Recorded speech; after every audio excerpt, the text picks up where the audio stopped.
With an aesthetic that bridges the gap between series like One Piece and Konosuba, Banana no Nana is a fantastic Yuri Shounen that was cut down in its prime.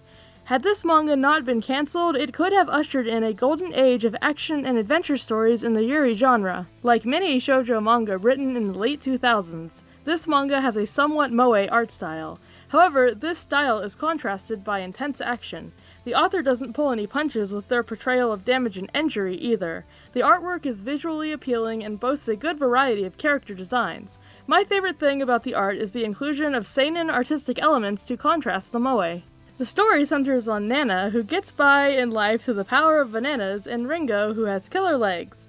Due to the influence of Ringo's father, they have always wanted to go on an adventure. However, the society they live in is oppressive. Mirroring series like My Hero Academia, different people have different power classes, often obscuring the true abilities of those designated as weaker. Adventurers and people with less desirable abilities are ostracized. E-ranked adventurer Nana and D-ranked Ringo defy the norm and travel west to the promised land of Oz despite resistance from their home village.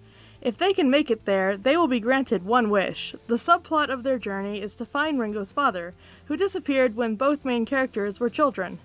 The premise is solid but sounds generic nowadays. This manga was written over a decade ago, so the ideas were fresher at the time. Instead of having an original plot as the selling point, the execution of the story and quality of the characters is what really makes this manga special. It is chock full of references to other popular series of the time. The manga presents as both parody and an original story. This is a formula that has worked very well in the past 5 years or so. It has some ecchi elements, but these don't detract from the main story. The main characters in the story are phenomenal. Let's start with Nana. She has the ability to turn bananas into almost anything. From a shield, to a sword, to a tent, to the ability is certainly versatile. She has to eat a banana with the skin on every time she uses her ability. Nana's powers are played for laughs in a way that is fun and refreshing. Nana's personality is cheeky, brave, and resilient. Some of Nana's thought processes remind me of Kazuma. For instance, when she's predicting Ringo's behavior and thanking her lucky stars that Ringo is a tsundere. Much like popular series today, Nana is less dense than your typical shonen protagonist. Protagonists have begun to become better at reading the emotions of the people around them, and Nana is no exception. Next up is Ringo. She is Nana's best friend from childhood. The main Yuri plotline is between Nana and Ringo. Most of the manga is from Ringo's perspective, and the way the story is written gives you the feeling she is intended as the central character. Whereas Nana is put on a pedestal, Ringo is more relatable to the audience. Her thoughts reveal her vulnerabilities, and she has stronger external emotions. Ringo is brave and resilient like Nana, but this lovable tsundere has a more serious personality. She's a realist, but she's also gullible and less cautious than Nana. This results in many instances where Nana has to save her from danger. That is, until Ringo gets mad. Ringo's powers are a kick and a limit breaker. My main criticism with the manga is that the limit break ability was introduced too early. However, I like that her power is something plain at the start because you don't expect that she will end up being the most powerful of the group. The drawback to her power is being a constant source of fan service. Overall, Ringo is my favorite character in the manga. Her struggles and bravery in the face of her own fears is inspiring and elicits a strong emotional response in the reader.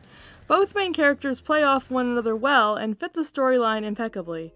So, why did this manga fail? It was written 11 years ago, before the big Yuri boom of the mid-2010s.